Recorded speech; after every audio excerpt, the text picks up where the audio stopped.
വാഹനവുമായി മുഹമ്മദ് എന്ന ഡ്രൈവർ മടങ്ങുകയാണ്.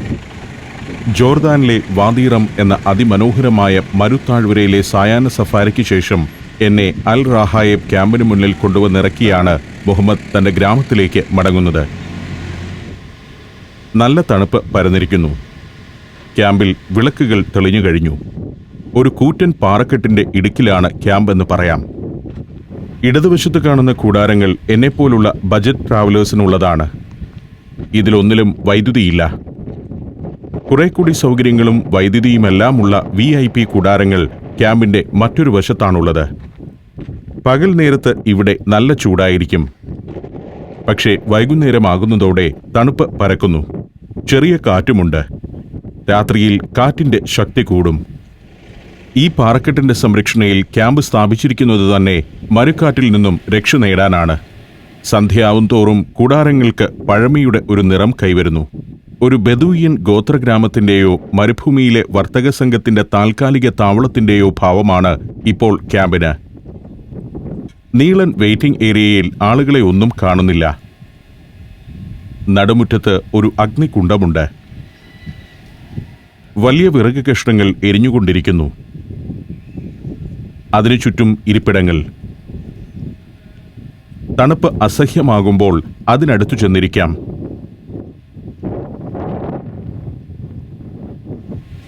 ക്യാമ്പിന്റെ കോമൺ ഏരിയയിലേക്ക് ഞാൻ കയറി ചെന്നു.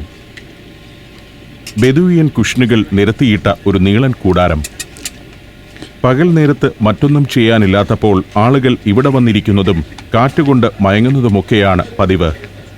ചില നേരത്ത് ഡൈനിങ് ഹാളായും ഈ ഭാഗം മാറാറുണ്ട്. രാത്രി വരെയും കൂടാരത്തിലിരിക്കുക സുഖമുള്ള കാര്യമല്ല. അവിടെ കറണ്ടും ഫോണും ഫാനും ഒന്നുമില്ലല്ലോ. ഭൂമിയുടെ വിദൂരമായ ഒരു കോണിൽ മരുക്കാറ്റേറ്റ് നൂറ്റാണ്ടുകൾക്ക് പിന്നിലേക്ക് മനസ്സിനെ അലയാൻ വിട്ട് ഇവിടെ ഇങ്ങനെ ഇരിക്കാം. നേരം ഇരുളും തോറും അന്തരീക്ഷത്തിനും ഭാവപകർച്ചയായി. അപ്പോഴേക്കും ഒരു കലാകാരൻ ഔദുമായി എത്തി. ക്യാമ്പിൽ വൈകുന്നേരത്തെ ഒരു പരിപാടി ഈ സംഗീതമാണ്. ഡിന്നർ കഴിക്കുമ്പോൾ പാട്ട് കേൾക്കാം. പകൽ നേരത്ത് എന്റെ ലഗേജ് കൂടാരത്തിലെത്തിക്കാനൊക്കെ സഹായിച്ച ക്യാമ്പിലെ ജീവനക്കാരൻ തന്നെയാണ് ഇപ്പോൾ പാട്ടുകാരനായിരിക്കുന്നത്. പാട്ടുകൂടി അറിയാവുന്നയാളെ ക്യാമ്പിലെ ജോലിക്കാരനായി നിയമിച്ചിരിക്കുകയാണ്.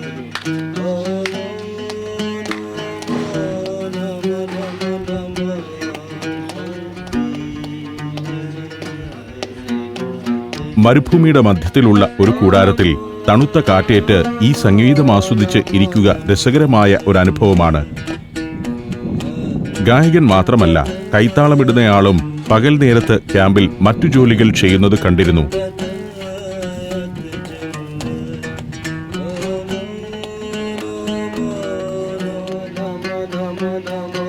മറ്റു പല അറബി നാടുകളിലെയും പോലെ മരുഭൂമിയിലെ ഗോത്ര സംസ്കാരത്തിൽ നിന്ന് ഉരുത്തിരിഞ്ഞതാണ് ജോർദാനിയൻ സംഗീതവും.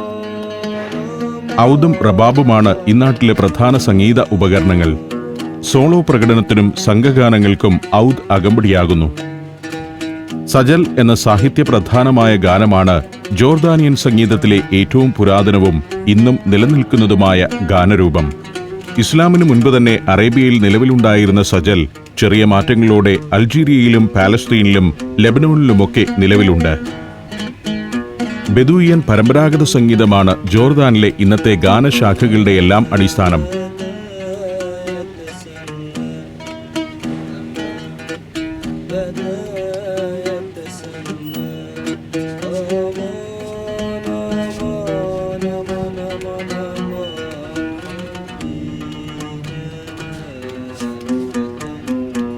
പാശ്ചാത്യ സംഗീത ഉപകരണങ്ങളുടെ അകമ്പടിയോടെയുള്ള അറബിക് റാപ്പും അറബിക് ഹിപ് ഹോപ്പുമെല്ലാം ഇവിടെ യുവാക്കൾക്കിടയിൽ ഹരമാണ്.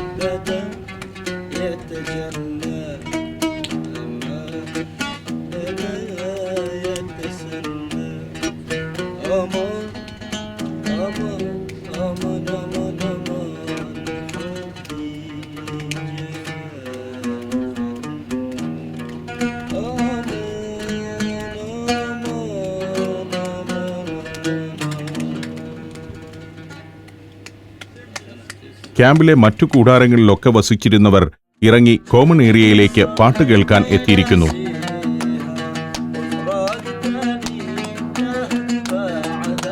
വളരെ കുറച്ച് ടൂറിസ്റ്റുകളെ ഇന്നിവിടെയുള്ളൂ. പാട്ട് കൊഴുക്കുമ്പോൾ തന്നെ അത്താഴവും എത്തിയിട്ടുണ്ട്. ബുഫേ രീതിയിലാണ് ഭക്ഷണം. ഞാനത് ചിത്രീകരിക്കുന്നില്ല. കാരണം ഇത്ര നേരം ഞാനിവിടെ ഇരുന്ന് പാട്ടും മറ്റും ക്യാമറയിലാക്കുന്നത് തന്നെ ചെറിയൊരു പരിഹാസത്തോടെയാണ് മറ്റ് ടൂറിസ്റ്റുകൾ കാണുന്നത്. അതിനാൽ ഭക്ഷണരംഗങ്ങൾ ഞാൻ ചിത്രീകരിച്ചില്ല. ഇവിടെ ടൂറിസ്റ്റുകളുടെ സ്വകാര്യതയ്ക്ക് ഭംഗം വരുത്തേണ്ടെന്ന് കരുതിയാണ് ഭക്ഷണരംഗങ്ങൾ ഒഴിവാക്കുന്നത്. ഇത്തരം ക്യാമ്പുകളിലൊക്കെ ജീവനക്കാരുടെ രൂപവും പെരുമാറ്റവും എല്ലാം കാണുമ്പോൾ അവർ അരസികരാണോ എന്ന് ഞാൻ ചിന്തിക്കാറുണ്ട്. പക്ഷേ ഈ അറബി നാട്ടിൽ എല്ലാവരുടെയും രക്തത്തിൽ അലിഞ്ഞു ചേർന്ന വികാരമാണ് സംഗീതം.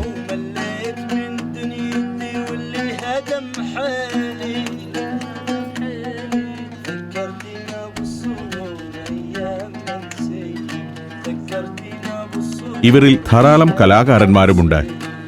അറബി നാട്ടിലുള്ളവർ ദിനാന്ത്യങ്ങളെ ഉല്ലാസകരമാക്കുന്നത് സംഗീതത്തിലൂടെയാണെന്നത് പലയിടത്തും ഞാൻ കണ്ടറിഞ്ഞിട്ടുള്ളതാണ്. അറബികളിലെ പരുക്കൻ ഭാവക്കാർ കൂടുതലുള്ള യമനിൽ പോലും രാത്രിയാവുമ്പോൾ ആളുകൾ പാട്ടിലേക്കും നൃത്തത്തിലേക്കും കടക്കുന്നു. യന്ത്രത്തോക്കുകൾ ചുമലിൽ തൂക്കി നൃത്തം ചെയ്യുന്നവരാണവർ. ഔദിന്റെ അകമ്പടിയോടെയുള്ള സംഗീതം ആസ്വദിച്ചുകൊണ്ട് ഞാൻ അങ്ങനെയിരുന്നു. മരുഭൂമിയിലെ രാത്രിയിൽ മറ്റൊന്നും ചെയ്യാനില്ല. ടെലിവിഷനില്ല. എന്റെ കൂടാരത്തിലാകട്ടെ ലൈറ്റ് പോലുമില്ല.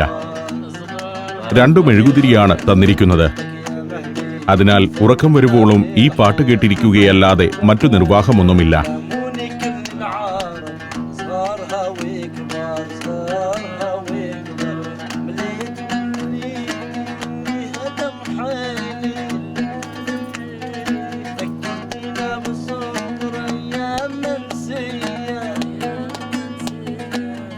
നേരമിരുട്ടും തോറും കാറ്റിന്റെ ശക്തി കൂടിക്കൂടി വരുന്നു. അഗ്നികുണ്ഡം അണയുകയാണ്. പാട്ടും അവസാനിക്കുന്നു. എനിക്ക് ഉറക്കം വന്നു തുടങ്ങി. മറ്റു ടൂറിസ്റ്റുകളെല്ലാം അവരവരുടെ കൂടാരങ്ങളിലേക്ക് പോയിരിക്കുന്നു. ക്യാമ്പ് ജീവനക്കാർ അന്നത്തെ കണക്കെടുപ്പും പാക്കിങ്ങുമൊക്കെ നടത്തുന്നു. കോമൺ ഏരിയയിലെ കൗണ്ടർ അടച്ചുപൂട്ടുകയാണ്. കൂടാരങ്ങൾക്കിടയിലെ നടപ്പാതയിൽ കുറച്ചു ഭാഗത്ത് മാത്രമേ ലൈറ്റുള്ളൂ. ഇനി 1 മണിക്കൂറിനകം ലൈറ്റുകളെല്ലാം കെടുത്തുമെന്ന അറിയിപ്പും വന്നു. അതിനാൽ ഞാൻ എൻ്റെ കൂടാരത്തിൽ കയറി 2 മെഴുകുതിരികൾ കത്തിച്ചു വെച്ചു. വാതിൽ തുറന്നു വെച്ചതിനാൽ കൂടാരത്തിലേക്ക് തണുത്ത കാറ്റ് കയറി വരുന്നുണ്ട്. ആ കാറ്റേറ്റ് കട്ടിലേക്ക് കിടന്നു. മെഴുകുതിരി കത്തി തന്നെ അവിടെ ഇരിക്കട്ടെ എന്ന് തീരുമാനിക്കുകയും ചെയ്തു. രസകരമായ ഒരു രാത്രി. മരുഭൂമിയുടെ വിജനതയിൽ എവിടെയോ ഉള്ള ഒരു കൂടാരത്തിൽ മെല്ലെ ഉറക്കത്തിലേക്ക്. അമേരിക്കയെ ഇനി ടെലിവിഷനിലൂടെയല്ല നേരിൽ തന്നെ കാണാം.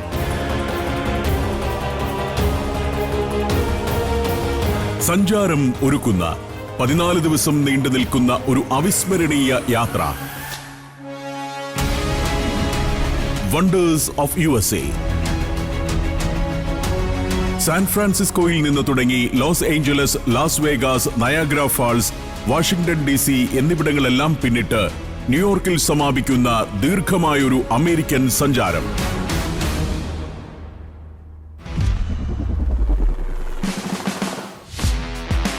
അത്ഭുതകരമായ കാഴ്ചകളിലേക്കും അനുഭവങ്ങളിലേക്കുമുള്ള യാത്ര കൂടിയാണിത്.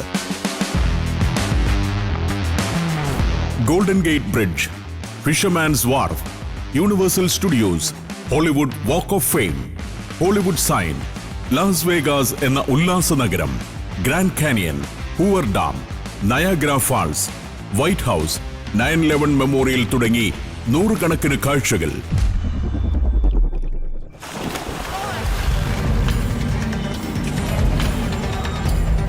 നിങ്ങളുടെ ജീവിതത്തിൽ ഒരിക്കലും മറക്കാനാവാത്തതായിരിക്കും ഈ അമേരിക്കൻ സഞ്ചാരം.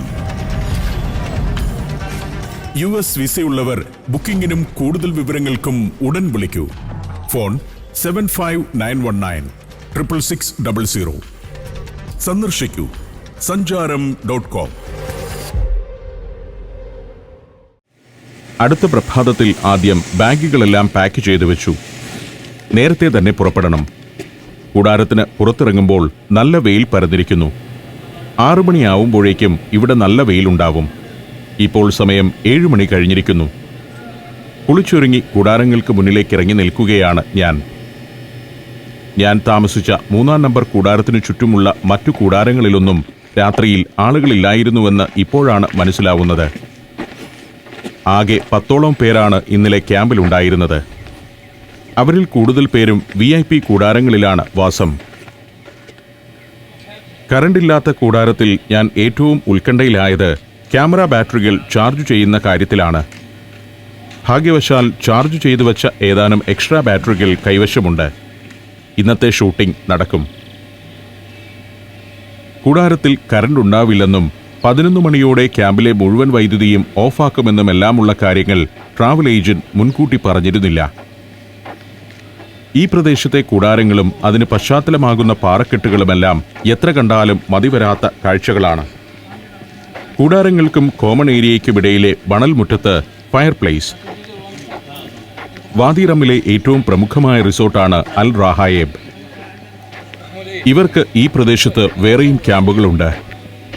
അൽ അക്ബ കേന്ദ്രമാക്കി പ്രവർത്തിക്കുന്ന ഹോട്ടൽ ഗ്രൂപ്പാണ് അൽ റാഹായേബ്. ഒരേ സമയം 50 അതിഥികളെ വരെ സ്വീകരിക്കാവുന്ന വിധത്തിലുള്ളതാണ് ഈ ക്യാമ്പ്. അനാഥ് ചായയുണ്ടാക്കുന്ന തിരക്കിലാണ്. ഇതൊക്കെ ഇവിടുത്തെ ജീവനക്കാരാണ്. തന്നെ ക്യാമറയിൽ പകർത്തുന്നതിന് പണം നൽകണമെന്നാണ് ഈ ആശാന്റെ ആവശ്യം. വീഡിയോഗ്രാഫർക്കാണ് പണം നൽകേണ്ടതെന്ന് പറഞ്ഞപ്പോൾ ചങ്ങാതി പിന്മാറി. അനാഥ് എനിക്ക് നല്ലൊരു സുലൈമാനി ഉണ്ടാക്കി തന്നു. അപ്പോഴേക്കും മറ്റൊരു ചങ്ങാതി ബ്രേക്ക്ഫാസ്റ്റുമായി എത്തി. കുറച്ച് പച്ചക്കറികളും ചീസും കുബൂസും ഓംലെറ്റുമെല്ലാം വിഭവങ്ങൾ. ഒരു വൃദ്ധനുമുണ്ട് കൂടാരത്തിൽ. ഇവിടെ ഇദ്ദേഹത്തിന്റെ റോൾ എന്താണെന്ന് മനസ്സിലാവുന്നില്ല. ക്യാമ്പിന്റെ മേൽനോട്ടക്കാരനായിരിക്കാം. ഇന്നലെ അറബി വേഷത്തിൽ നടക്കുകയും പാട്ടുകാരനോടൊത്ത് കൈകൊട്ടുകയും ചെയ്തിരുന്ന ആളാണ് ഇന്നത്തെ വിളമ്പുകാരൻ. ഇവരോടൊന്നും സംസാരിക്കാൻ നിർവാഹമില്ല. അറബി മാത്രമേ അറിയൂ ചങ്ങാതിമാർക്ക്. കൂടാരത്തിൽ ബെദൂയൻ എക്സ്പീരിയൻസ് എന്നാണ് പറയുന്നതെങ്കിലും പാശ്ചാത്യ രീതിയിലാണ് ബ്രേക്ക്ഫാസ്റ്റ്. പെട്ടെന്നു തന്നെ അത് കഴിച്ചു. ഇന്നലെ എന്നെ കൊണ്ടുവന്ന് ഇറക്കിയ സ്ഥലത്ത് ഇന്ന് രാവിലെ 9:30 എത്തുമെന്നാണ് ഹാബിസ് അറിയിച്ചിരിക്കുന്നത്. മറ്റു ടൂറിസ്റ്റുകളും മടക്കയാത്രയ്ക്കുള്ള ഒരുക്കത്തിലാണ്. ഉച്ച കഴിയുന്നതോടെ ആളുകളെത്തും. പിറ്റേന്ന് രാവിലെ അവർ യാത്രയാവുകയും ചെയ്യും. പകൽ സമയത്ത് ഇവിടെ ആക്ടിവിറ്റികളൊന്നുമില്ല. മടങ്ങുന്നവർ ടിപ്പൊക്കെ നൽകുന്നുണ്ട്. ആ ടിപ്പ് വാങ്ങാൻ നിൽക്കുന്നത് ഇന്നലെ രാത്രി പാട്ടുപാടിയ ആളാണെന്നോർക്കണം. പോർട്ടറുടെ ജോലിയും അയാൾ സന്തോഷത്തോടെ ചെയ്യുന്നു. ടൂറിസ്റ്റുകൾ മടങ്ങുമ്പോൾ ചെറിയ തുക നൽകും. പിന്നെ ശമ്പളവുമുണ്ട്. ഇവിടെ മറ്റൊരാളുടെ ജോലി ഇതാണ്. ഇന്നലെ രാത്രിയിൽ ആളുകളുടെ കാൽപാദം പതിഞ്ഞ മണലിനെ ഒന്ന് നിരത്തിയിടുന്നു. തടിക്കഷ്ണത്തിൽ കെട്ടിയ കട്ടിക്കമ്പിളി കൊണ്ടാണ് നിരപ്പാക്കൽ. രാവിലെ മുറ്റമടിക്കുന്നതിന് തുല്യമായ ഒരു പരിപാടിയാണിത്. രസകരമായ ഒരു ജോലി. പകൽ നേരത്ത് ക്യാമ്പ് ജീവനക്കാർക്ക് ഇങ്ങനെ പല പല ജോലികളുണ്ട്. അപ്പോഴേക്കും അനാഥും ഗായകനും എന്റെ ഭക്ഷണ ബില്ലെല്ലാം എഴുതിയുണ്ടാക്കുകയാണ്. അത് വാങ്ങി ആ ചങ്ങാതിയോടും യാത്ര പറഞ്ഞ് അനാഥിന്റെ പുറകെ നടന്നു. എനിക്ക് ക്യാമ്പിൽ നിന്ന് മടങ്ങാൻ നേരമായി. ലഗേജ് സീറ്റിലേക്ക് വെച്ച് വാഹനത്തിന്റെ പിന്നിലേക്ക് കയറി. മടക്കയാത്ര കൂടി ക്യാമറയിലാക്കണം.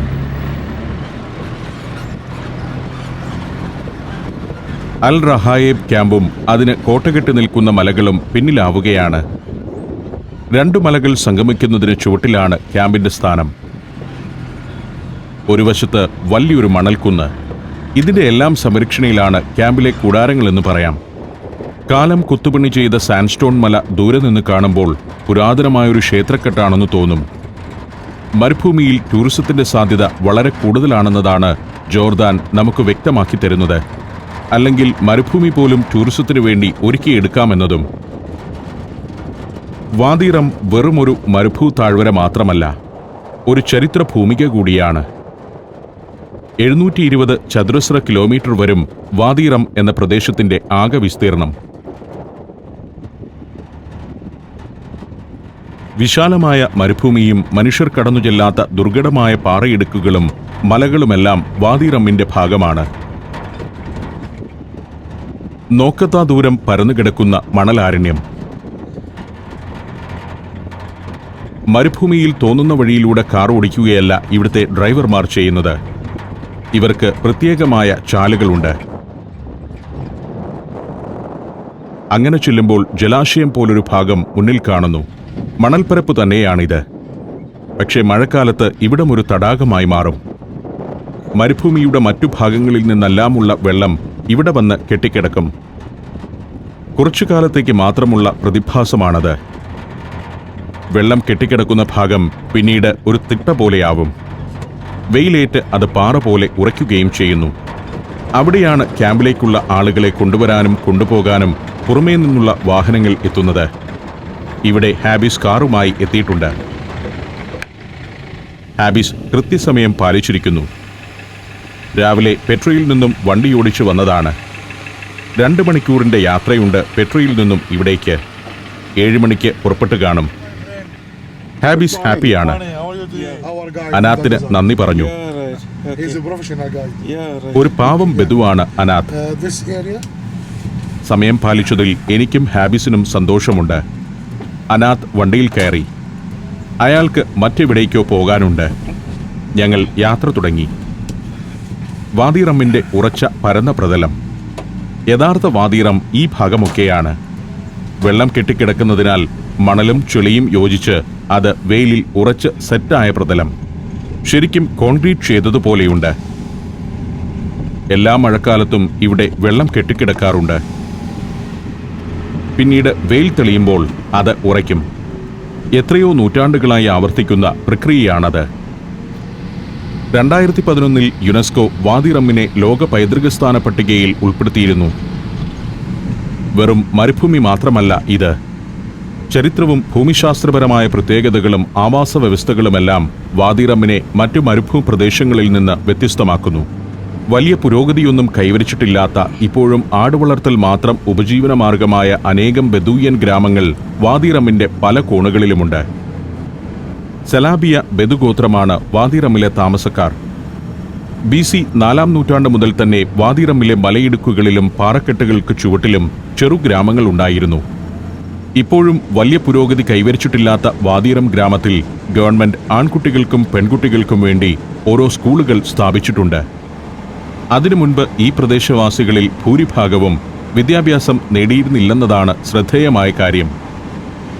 അനാഥിന്റെ വാഹനമാണ് ആ പോകുന്നത്. മരുഭൂമിയിലൂടെ റോക്കറ്റ് എന്നോണം കുതിച്ചു പായുകയാണത്.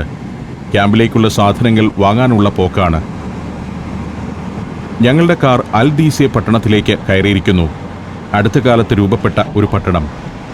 കുറച്ച് പച്ചപ്പൊക്കെ ഇവിടെയുണ്ട്. വാദി റമ്മിലെ റിസോർട്ടുകളിലും ക്യാമ്പുകളിലും മറ്റും ജോലി ചെയ്യുന്നവർ താമസിക്കുന്ന ഒരിടം കൂടിയാണ് അൽ ദീസെ. അമ്മാൻ അഗ്ബ ഹൈവേ വിട്ട് വാദി റമ്മിലേക്ക് പോരുമ്പോഴുള്ള ഒരു പ്രധാന പട്ടണമാണിത്. ആദ്യകാലത്ത് ബെദുക്കളുടെ ഒരു ആടുചന്ത അൽ ദീസയിൽ പ്രവർത്തിച്ചിരുന്നു. ഇപ്പോൾ ടൂറിസ്റ്റുകളെ ലക്ഷ്യമിടുന്ന റെസ്റ്റോറന്റുകളും വിശ്രമ കേന്ദ്രങ്ങളുമൊക്കെ ഇവിടെ ഉയർന്നു തുടങ്ങിയിട്ടുണ്ട്. പല ഹോളിവുഡ് സിനിമകൾക്കും ലൊക്കേഷനായിട്ടുള്ള പ്രദേശങ്ങളാണ് ഇതെല്ലാം. Revenge of the Fallen, May in the Summer, the Face, Passion in the Desert തുടങ്ങി നിരവധി ചിത്രങ്ങൾ. ലോറൻസ് ഓഫ് അറേബ്യയും പ്രൊമിത്യൂസുമാണ് വാദി റം പ്രദേശത്തിന്റെ ആകെ ഭൂപ്രകൃതിയുടെ പ്രത്യേകതകളെ പരമാവധി ഉപയോഗപ്പെടുത്തിയ സിനിമകൾ.